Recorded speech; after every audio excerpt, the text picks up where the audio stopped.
Mars has, of course, been in the skies for longer than there have been humans on Earth to observe it. But in all that time, ours is the first generation to achieve the capability to send spacecraft across the millions of miles between us and Mars, to go into orbit around the planet, to take photographs of it, and even to land on it. Today's report will consist primarily of imagery returned to the Earth by the Mars Global Surveyor spacecraft that went into orbit in 19 around Mars and still has the ability to take high-resolution images. High resolution means that that the single elements within any one image, that are called pixels, the smallest possible box within that image,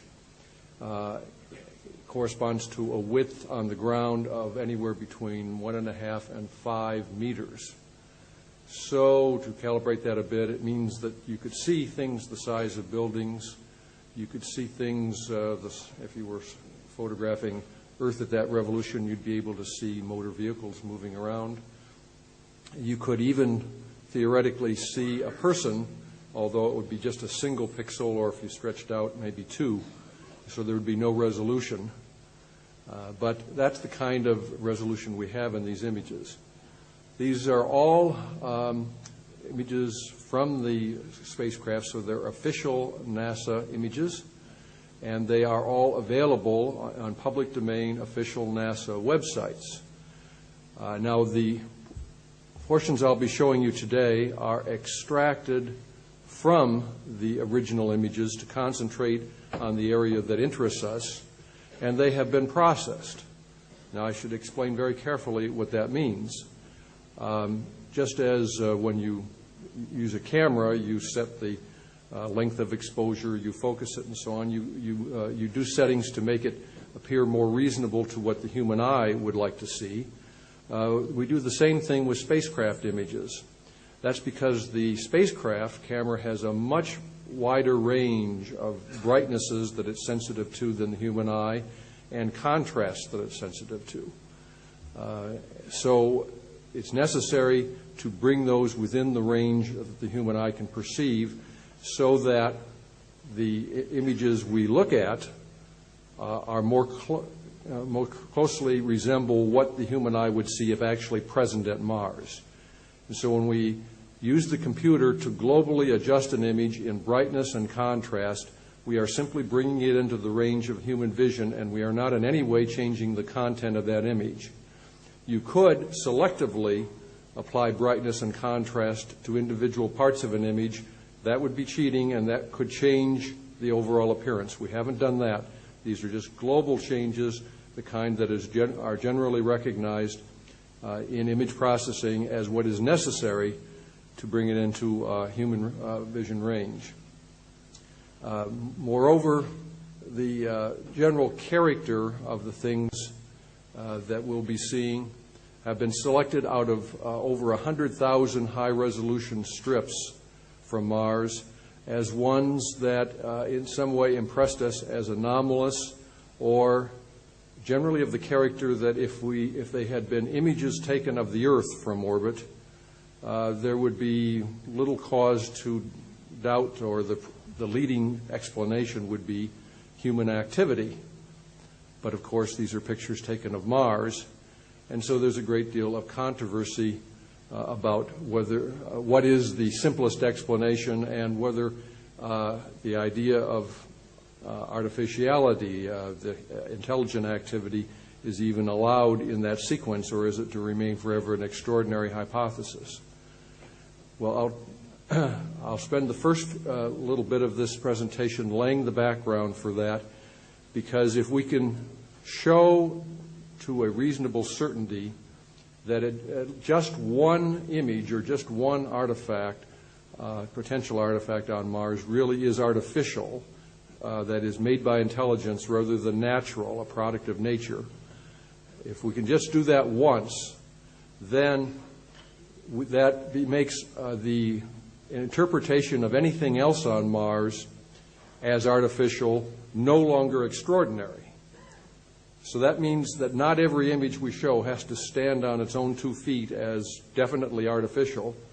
It means if we can just do that for one image, then artificiality is allowed on the list of possible explanations for anything else we see, because it's no longer extraordinary if you've shown it once. I'll show just this one slide by way of making a connection, the significance of which will become more apparent near the end. Alan Alford alluded to the exploded planet hypothesis, an idea that dates back to the very discovery of the asteroid belt, thousands of pieces of what may be debris or maybe a planet that never formed between Mars and Jupiter. There is a lot of evidence that there was a planet that exploded. My book contains 5 chapters summarizing this evidence in many different categories. As Mars relates to this, the evidence indicates that the role of Mars was not as an original planet, but as a moon of a planet that exploded. The planet itself probably disappeared from the solar system several million years ago, and Mars was in orbit at that time, possibly along with another moon. And Mars would have been right there at the time of the explosion. So as you would expect, if Mars was sitting close to a planet that exploded, there would be quite a bit of evidence of that. And there does seem to be. There are many mysteries about Mars, one of which, the most striking, now that we've seen it close up with spacecraft, is that Mars is almost like 2 planets, 2 halves of a sphere pasted together. One hemisphere of Mars is strongly cratered on one side. It is saturated with craters on one side, and quite smooth and relatively craterless on the other. On the cratered side, the thickness of the crust of Mars gradually increases toward the center up to over 20 kilometers. And on the uncratered half, it's a smooth, flat, 1 kilometer thick. It is the flattest known surface in the whole solar system, other than for this odd cratered hemisphere.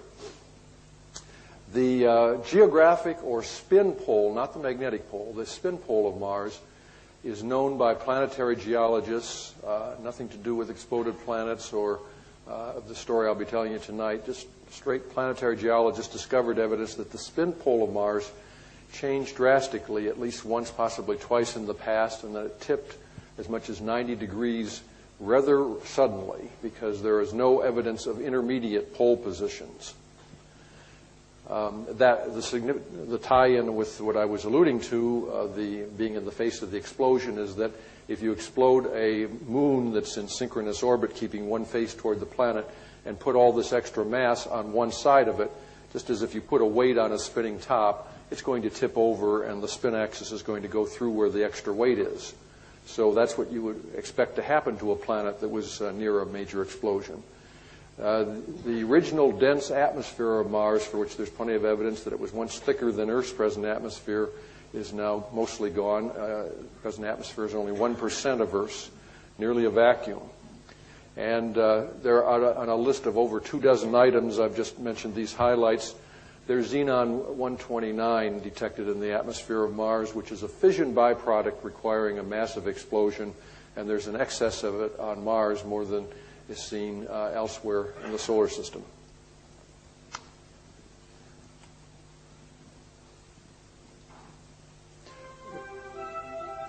In this first section, we'll deal with the issue of artificial versus natural images. This is an overview of the region of Mars called Cydonia. It's drawn a lot of attention. It's just an area about 15 or 20 miles on the side, relatively small section of the whole planet, the size of a major metropolitan city these days. But its most famous feature is the one up here, which is the so-called face on Mars. And many of the other features, in fact, to some extent, all of them are anomalous in some ways and unique. Names have been given to these features. I'm not going to show very many of them in high resolution. This is the famous fortress feature. This little group of pyramidal-like objects with mounds is called the city complex. There's a feature just off the screen down here called the D&M pyramid, and so on. The object that is called the face up here is the one I'll discuss for a moment. It's received the most press, good and bad, mostly bad of late. It attracted attention in 1976 as looking just a wee bit more like the impression of a face than you might expect to see in clouds and in mountains. But once you see an image like this, there's no way to be sure from, no matter what it looks like, whether it's artificial or natural. All you can do when you find your first image is form hypotheses and make predictions. If it's natural, then this would follow. If it's artificial, then that would follow. And then in the future, perform those tests and see. Well, there were, when this was determined, the group of independent scientists who study these matters came up with 8 tests that they could think of. And they eventually conducted those tests, and 5 of them came out in favor of artificiality, and 3 of them came out in favor of natural origin. 2 of those 8 tests, this was in the initial run. Later on, 1 more of the tests, which was whether the invisible shadowed side was symmetric with the visible side and had another eye socket and the mouth going through, also came out in favor of artificiality. 2 of the tests that came out natural origin were tests I'd proposed myself. I said that if this were built to look like a humanoid face, since it can't be seen at all that way from the ground, it has to be viewed from above. So at the very least, you'd have built it upright. You wouldn't build something intended to look like a face and put it over on a side or tipped at any angle. And as you see, it's tipped at a considerable angle here. And also, you would have probably put it in a conspicuous and culturally meaningful place, such as the equator, so you could see it from any approach direction.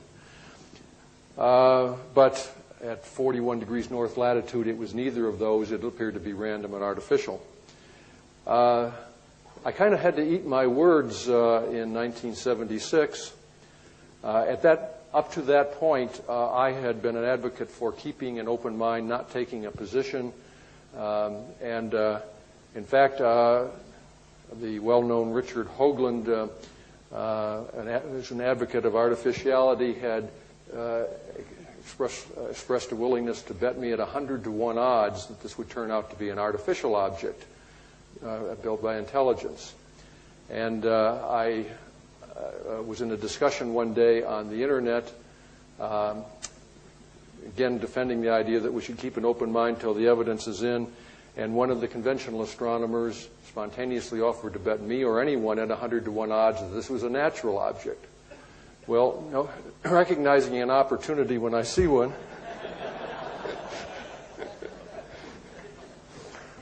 I pointed out that for every dollar I bet both ways, I'm $99 richer no matter what is the case.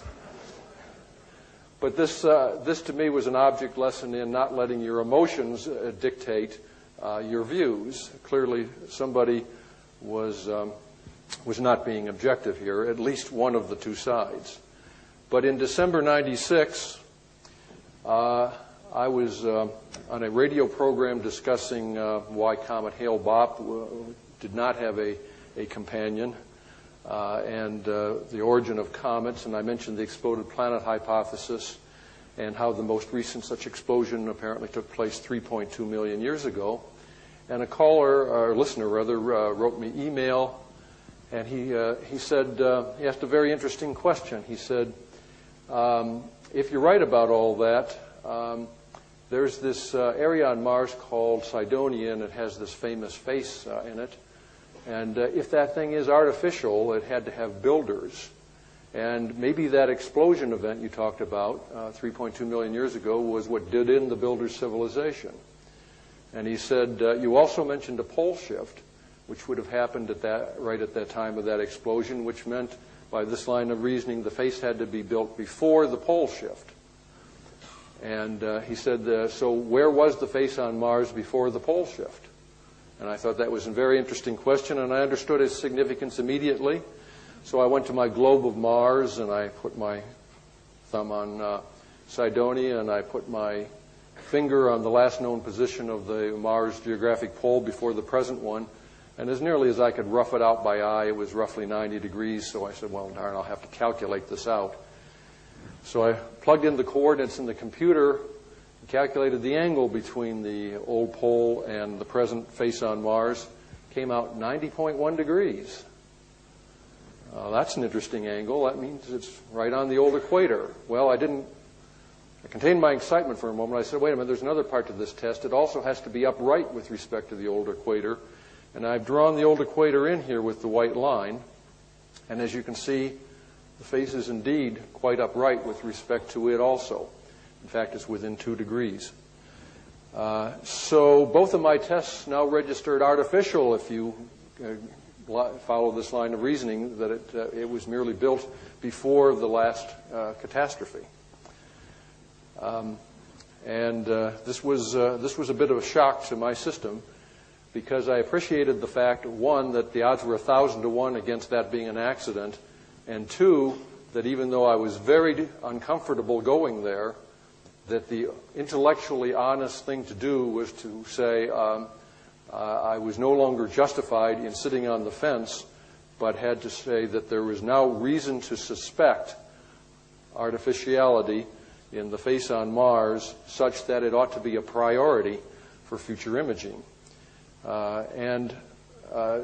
Several members of the Society for Planetary SETI Research, SPSR, had reached that conclusion also, and they approached NASA in December 1997 and got them to agree to giving priority to re-imaging the face with the spacecraft in high resolution. This is the computer-enhanced version of the original 1976 Viking image, essentially the same image I just showed you, but with computers used to bring out details in the shadowed side. And you can see, even in this or medium resolution image, there is a second eye socket, and the mouth does go through. There's something asymmetric over here, but the enclosure or the shape of the mesa itself is remarkably linear and symmetric. Based on the strength of this image, we made some predictions that at the time we really thought we were just doing pro forma. None of us took them nearly as seriously as we should have in hindsight, but we said, well, if this is a natural object, then as we view it in higher resolution, it's going to look more natural. On the other hand, if this was built to represent a humanoid face, faces have more than eye sockets, noses, and a black line under the nose for a mouth. There's more detail. There would be eyebrows over the eye socket, irises in the eye socket. The nose would have nostrils at the end of it. The mouth would consist of separate parted lips, and so on. There are other details to the face. And moreover, that these secondary facial features have to occur just in the right location, have the right size, the right shape, and the right orientation to be obvious intents to portray what secondary facial features, and nowhere else on the mesa, so that you can just pick and choose the one that fits the mind's preconception of a face. That seemed like a hard enough condition to meet, and in fact the odds against meeting it were enormous, meeting it by chance. In fact, that is, in scientific method, how we tell the difference between a legitimate statistic or a finding that we have to trust and one that merely allows us to form hypotheses to go forward. In science, we formally call this the a priori principle. It basically means what you stumble upon and see after the fact. A posteriori doesn't count. You just use it to form hypotheses. What you predict before you have any clue what the correct answer is a priori, and that you have to take seriously if it comes out.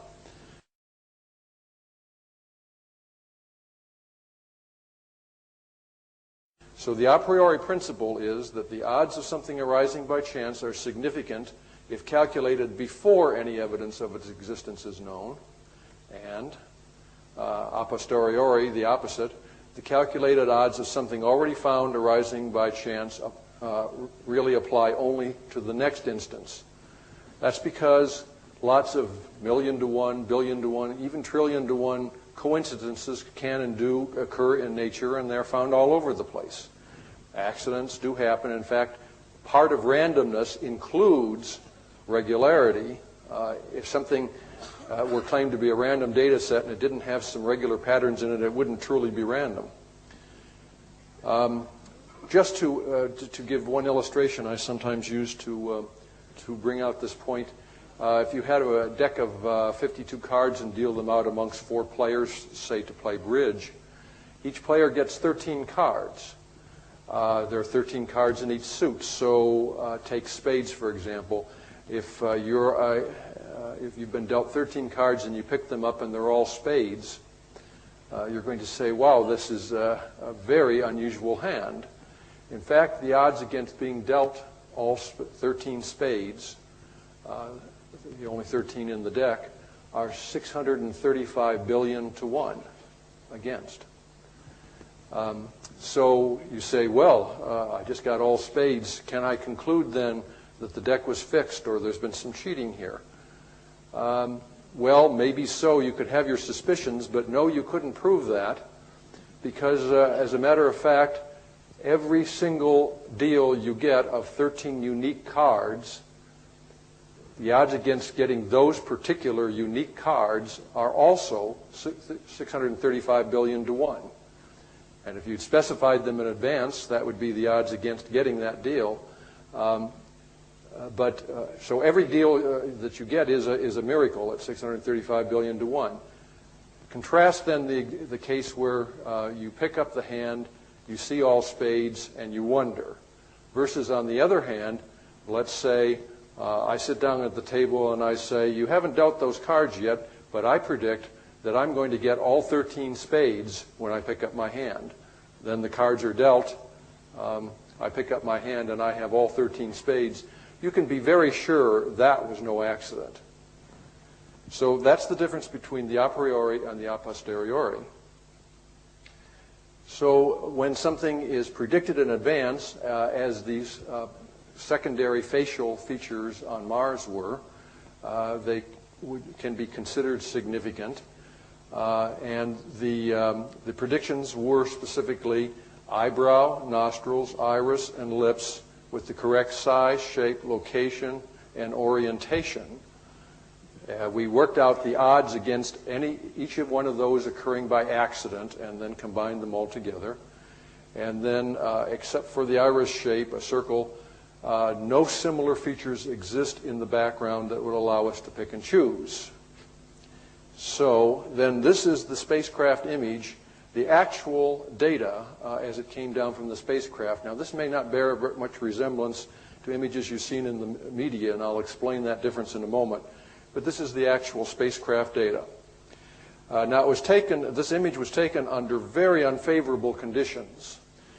Specifically, the spacecraft was not over the mesa at all. It was far off to the west, so it was looking at the face, not quite edge on, but so nearly that this is closer to a profile of half a face than of a full face.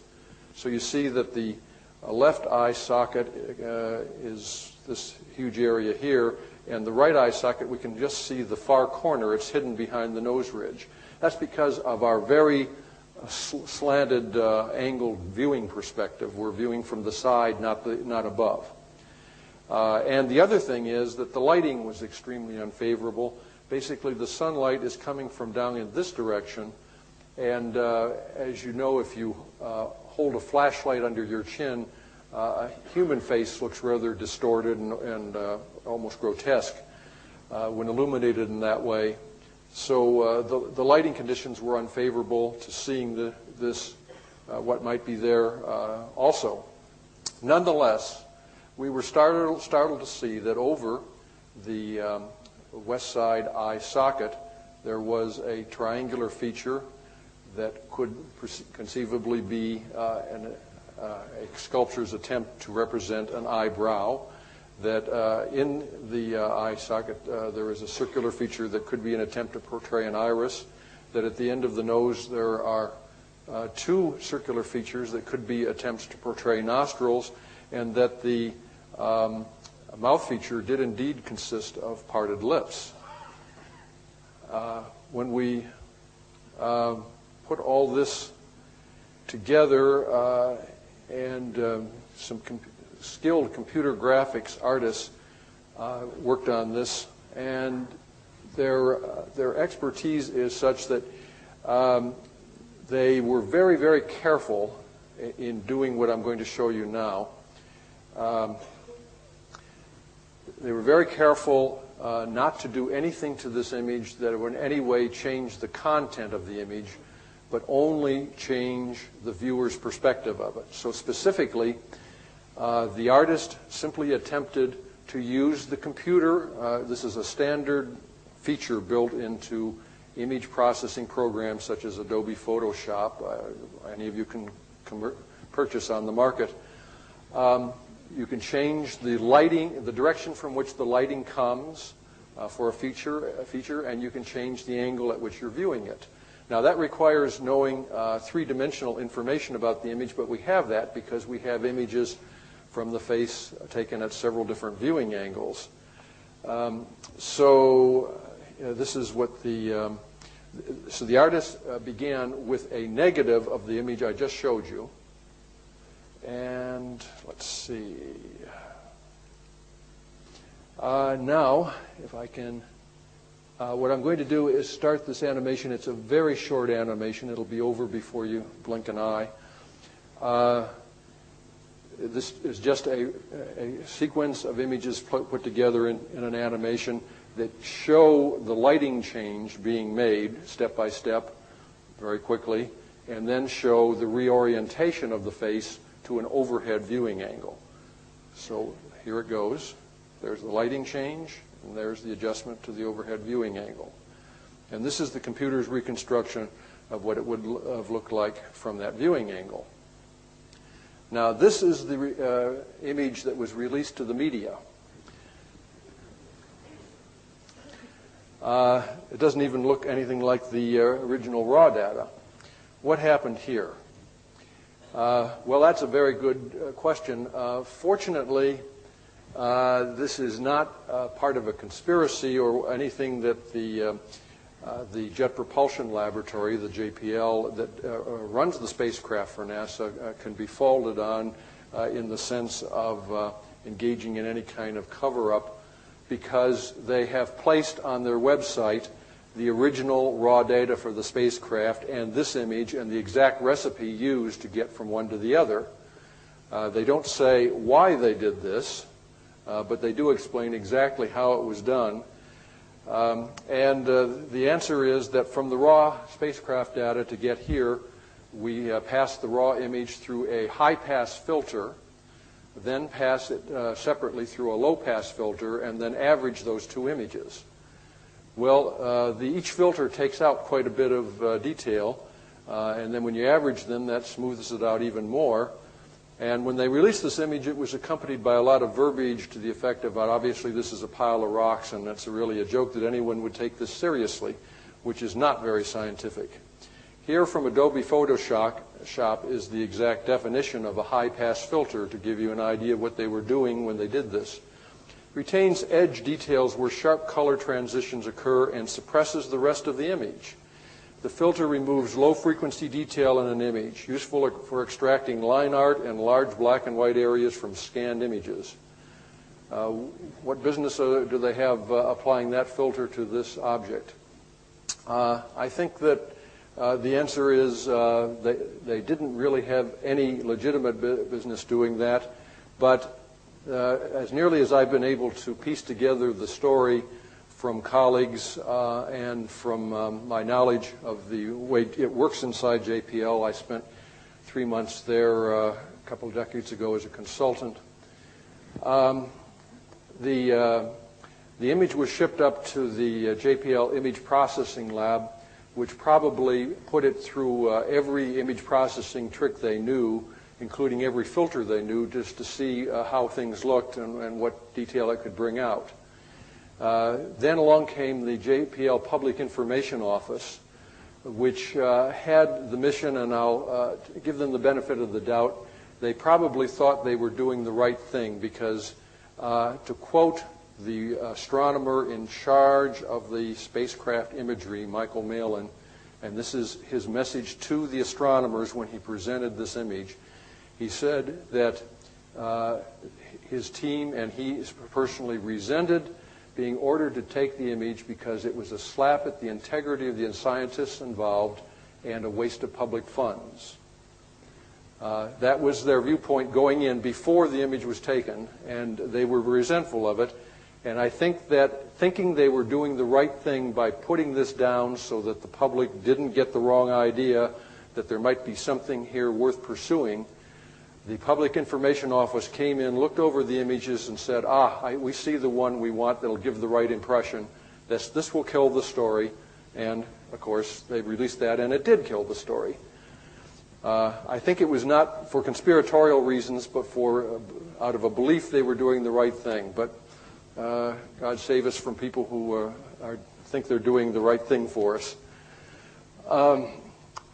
The astronomers' conclusions regarding the face, and I'll own up to these for myself because although some of the members of the independent scientists, the SPSR group, sign on with these, some are not as convinced as these results would indicate. But when we combine the odds against all those a priori predictions, the natural origin hypothesis is disproved at odds of 1,000 billion to 1. Now that's a formal number, but it's an indication of the strength of the a priori hypothesis, which, by the way, is ordinarily used to rule out hypotheses. And you can believe it was a shock to all of us when, in this case, it was the natural origin hypothesis that got ruled out. Now that still leaves some other possibilities besides artificiality on Mars. One of which is that it was some reverse conspiracy at JPL, or as some would have it these days, that the whole space program is a fake. But ruling out all hypotheses which have long odds against them, the artificiality of Cydonia would seem to be the most reasonable interpretation of what we have here. And I've said, speaking for myself, beyond a reasonable doubt. The chances of anything coming from Mars are 1,000,000 to 1, he said. The chances of anything coming from Mars are 1,000,000 to 1. But still, they come. Seemed an appropriate musical selection for that point.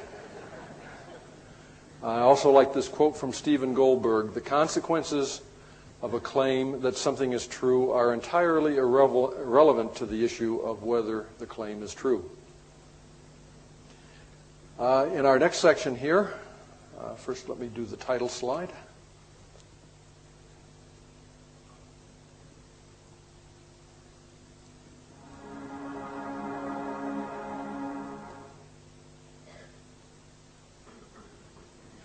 I call this section Special Shapes. Let me back up.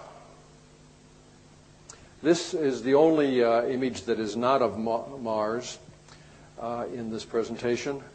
Back in the days of the lunar orbiter in the late 60s and early 70s, an image was taken that showed this Euclid crater. It was a low-resolution image, but it was curious because it's a crater very near the center of the side of the moon that continually faces Earth. and it seemed to have a triangular interior, leading to speculation that this is where the UFO base was and they were monitoring the Earth from there. But later, when the Clementine spacecraft went by and took a high-resolution view, we saw that the sides were really not particularly linear, that the apexes were not particularly angular, and that this could be understood, too, as just pressure waves from nearby impacts pushing in the sides and forming a very crudely triangular shape in the interior. Crude is the operative word here. Yet this is the best closed triangle anywhere in the solar system, Earth and Mars excepted.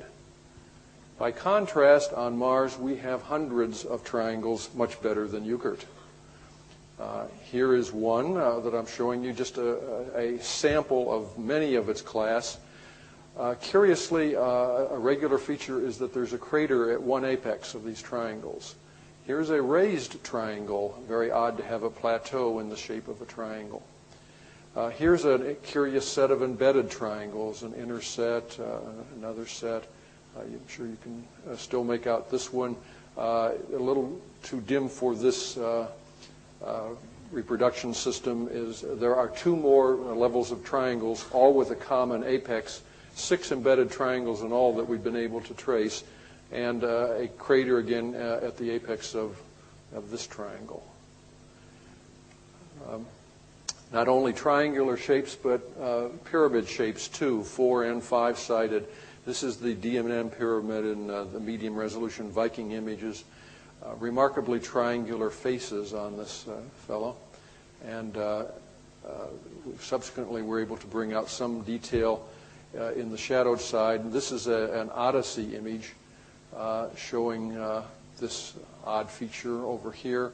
And in high resolution, the global surveyor showed what almost looks temptingly to say looks like an entranceway on the back side of that pyramid.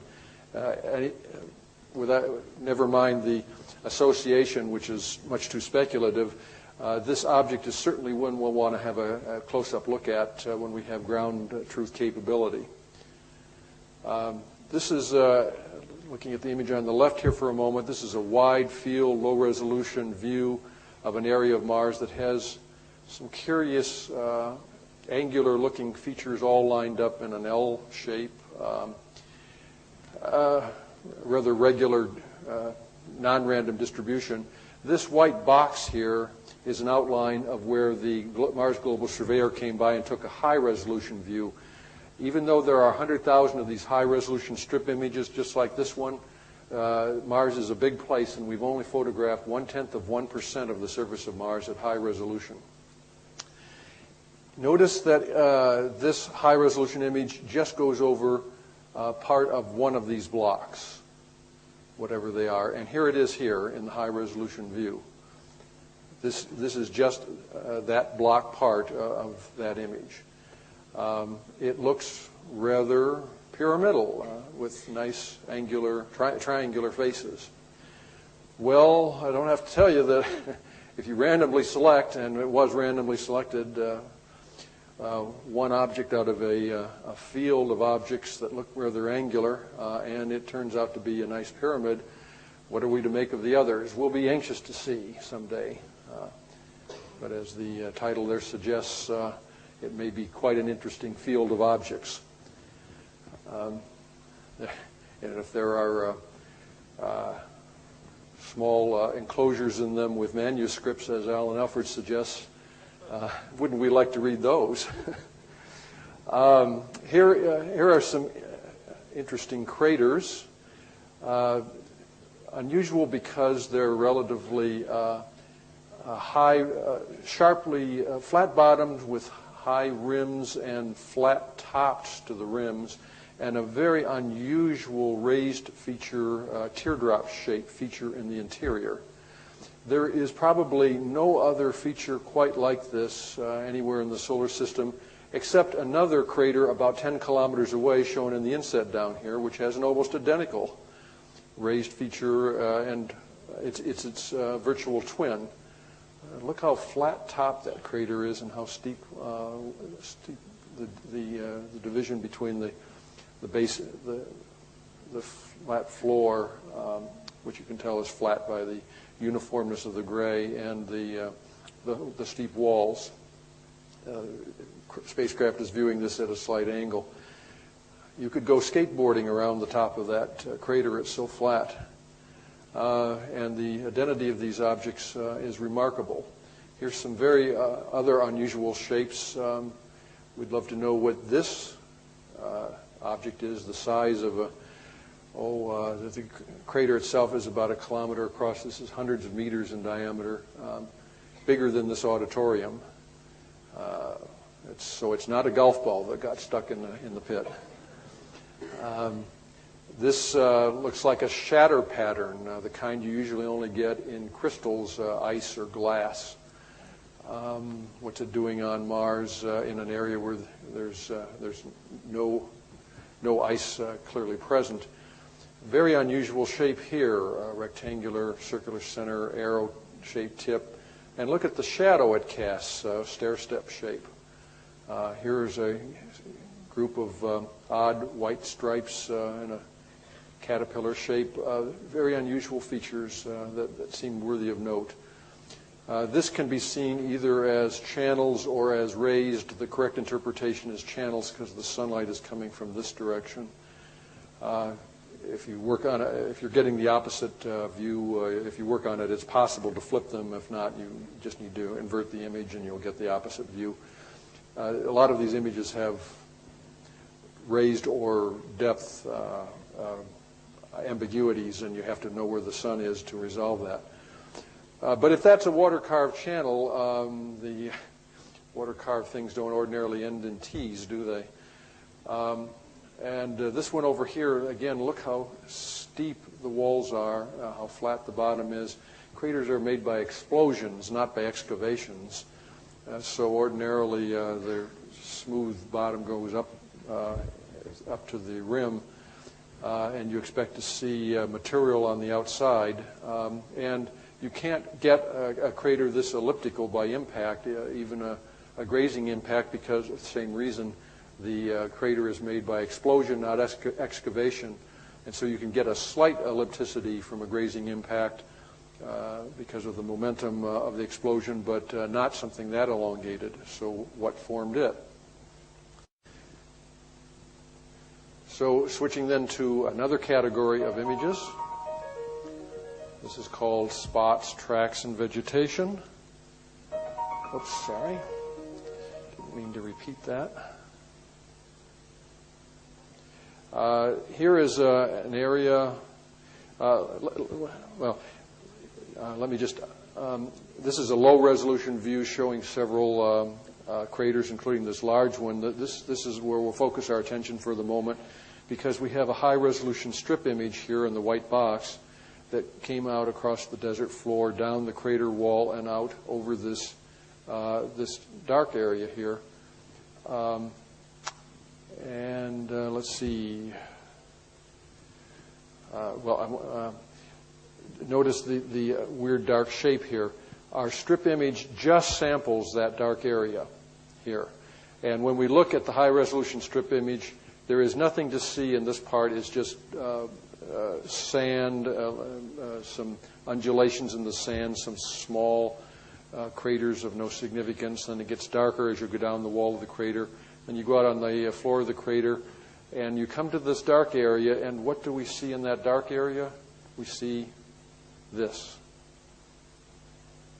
This is just the end of that dark flow area on the floor of the crater. Very unusual formations, I'm sure you'll agree. Also, the suddenness with which they end and the contrast of the white areas here, almost frost-like, and the black area. Many theories have been put forward to explain them. The vegetative one is doing well because not this particular one, but some of the places where these spots are seen, they have now been photographed at different seasons, and indeed they grow in the spring, peak in the summer, fade away in the fall, and are mostly gone in the winter. Here's another place where we have spots in one of the winter seasons, and here's a place where we have spots in a summer season. This almost looks like it's melted at some point, and we have a flow feature. Here are some more spots. This feature is blown up in here so we can see it in high resolution. This is a completely different feature showing what looked like almost an organized field of triangular-looking spots. Maybe a different thing altogether. There are many places on Mars where there are tracks, and when we view them at high resolution, they look to be a bit more than just, well, as the going theory has it, dust devil tracks. There are even little, if you will, tread-like marks in the interior. It has been suggested that these represent the movement locations of machinery. We don't know what they are, but there is a curious tendency to clip to pass tangentially by the edges of craters. We see that repeated far more often than ought to be chance. Here are several of these tracks in a low-resolution view, showing that they go over long distances and roughly parallel one another. The little white box you see in there, right there, this track is shown in high resolution over here. And even though that was sort of a random point on this track to catch with the spacecraft, we see that, again, it's perfectly tangent to a crater where the track goes by. So these things don't seem to go randomly across the surface, but tangentially by craters. You can see that behavior in other places here, too. There are some other tracks, too, and a curious feature of these, besides their splitting and, in this case, right-angle bends, is that they're often accompanied by these spot-like or shrub-like things that are almost reminiscent of the way we line our highways and roads with vegetation. That pattern is seen often. Here's another track or trail, and even more vegetative-looking stuff by the side. This vegetative pattern continues into larger forms. We see some here and here. Here it almost looks like structure within the vegetation, evidence of individual branches. And in fact, we see that certainly in looking at this object. It has a central trunk-like area branching from that. And most telling of all, since the original explanation thrown out for this was a crystalline structure on the ground, but these things cast shadows, indicating that they're well off the ground. In fact, this is perhaps a couple hundred meters across and maybe 80 meters above the ground. About this feature, it's so remarkably like what a tree would look like seen from above, that Arthur C. Clarke, the well-known science fiction author, gave this quote recently: "The recent discovery of life in the most improbable places, especially far down inside the Earth's crust, has now convinced me that we have been equally short-sighted. Some of the amazing images from the Mars Surveyor, especially the one we just saw, make me 95% sure that there are extensive areas of vegetation or its equivalent on Mars."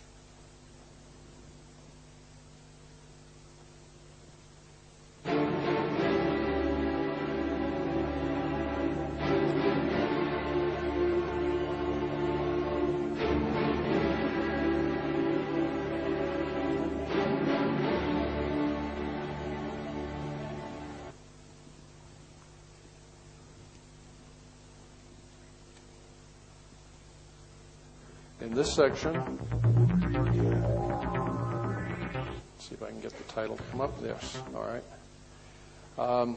Possible infrastructure remnants. I'll go through this quickly. These are alleged to be dust devil tracks, but there's also some little objects in here, and those are supposed to be boulders. But when you view them at high resolution, they tend to be rather rectangular. almost uniformly throughout this. It looks almost like structures or buildings, and interestingly, where the buildings cluster, the tracks intersect more often. It's very reminiscent of what archaeologists find on Earth when they're finding remnants of ancient civilizations. Here are layers of rectangular things at all scales, big things with little things on their backs and littler things on their backs and so on, many different scales. Here are instances of honeycomb-like patterns and other rectangular things. Here are things suggestive of large containers or enclosures, almost the way reservoirs would look on Earth if they were long abandoned.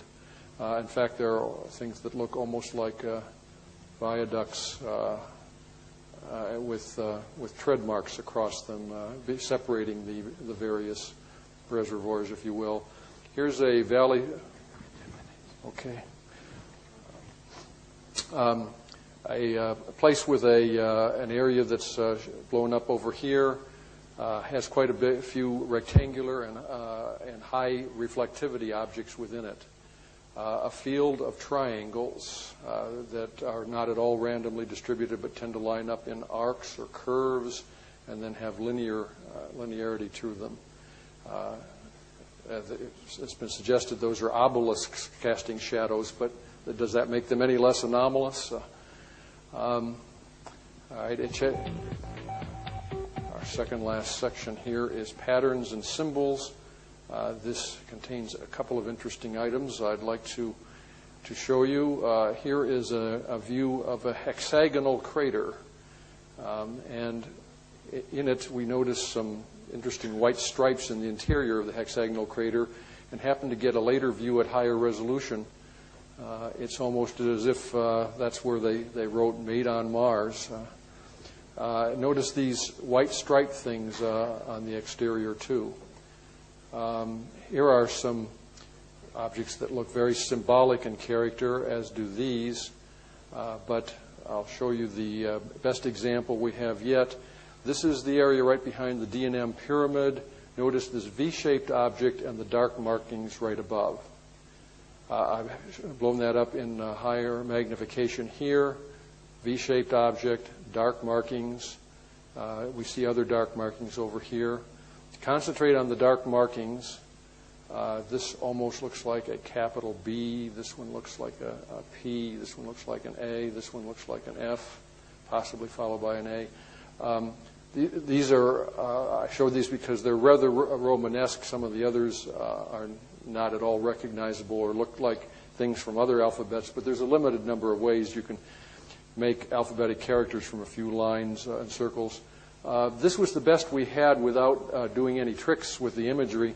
But one day someone was using a video camera and photographing my screen, and it showed the image much better. And we realized that the video camera, not having any thought at all to what was in the image, was using a noise filter to clean up what it thought was a noisy background.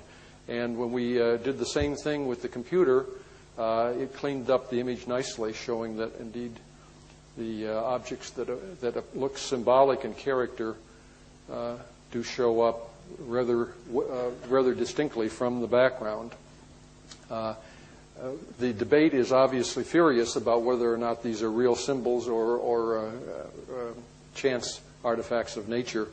But obviously, if they are symbols, then it's game, set, and match for artificiality.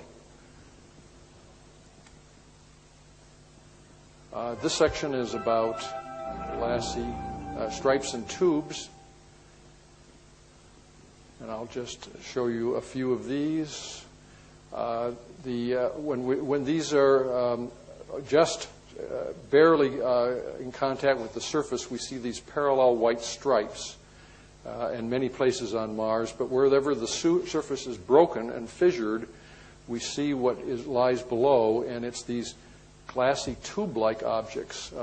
This one is shown in a blow-up over here.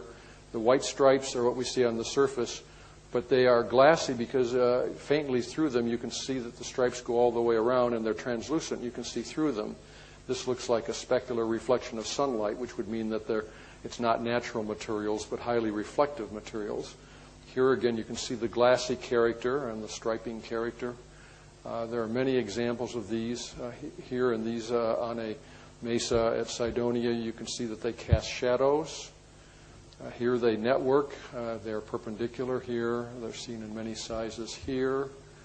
And in this instance, you can see the networking. There's one instance here where the white stripes go in one direction here and the opposite direction here. So we have a crosshatch pattern, which obviously shows that we can see through these things, and also that it's very difficult for most natural formation mechanisms to make things that crisscross one another.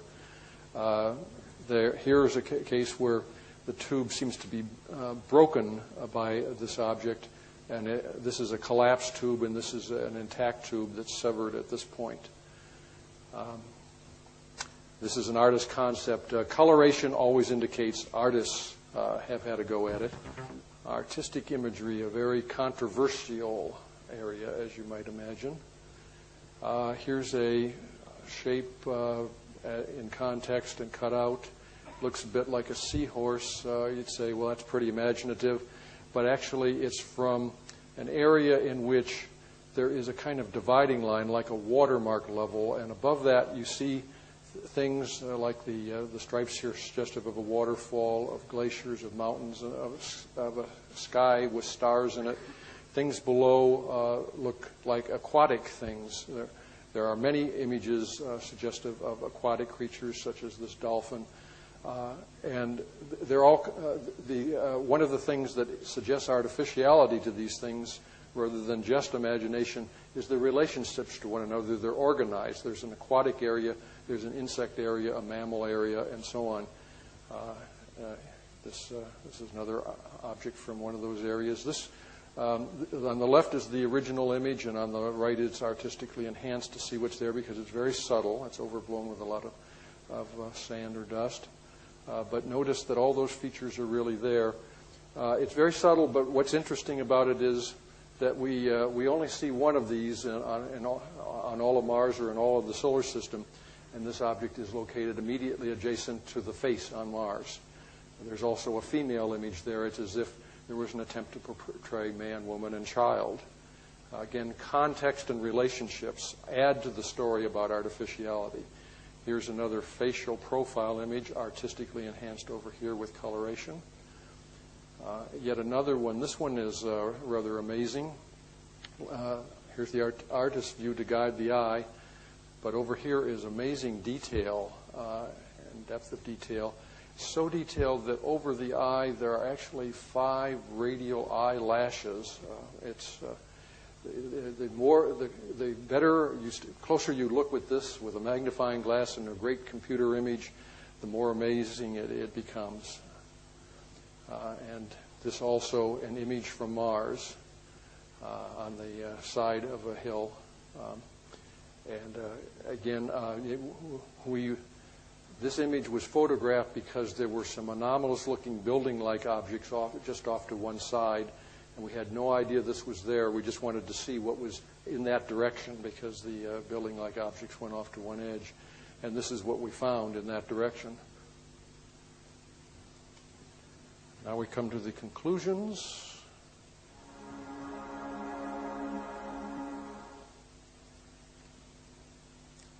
And the conclusions will include speculations. Bear in mind, I've already given you the conclusion that we have artificiality established in one place, in my opinion, beyond a reasonable doubt. The formal odds are 1,000 billion to 1 against natural origin. But we have the case that that face object is hominid, not animal or alien or insect or amphibian or anything else it might well have been, but specifically hominid. Why us? And there's also a coincidence in the dating, because remember the line of reasoning that got us to locate it on the old equator that it had to be built before the last explosion, which by purely astronomical dating is 3.2 million years ago. What else is 3.2 million years ago? The oldest definitely hominid fossil on Earth of our species, the Lucy fossil. There have been some speculative findings older than that, but there's a lot of argument that they're really just ape and don't bridge the gap to humanoid. So as nearly as we can date our humanoid line, our origins, we began 3.2 million years ago. As nearly as we can date the builder civilization, it ended 3.2 million years ago. That suggests the possibility that the parent planet explosion was anticipated, that it would have produced a massive flood because the meteorites indicate that the parent planet was a water world, entirely habitable, that Mars was their moon, and so on, and suggests the possibility that Cydonia is in the category of what our moon will be, say, 1,000 or 10,000 years in the future when travel to the moon is unique.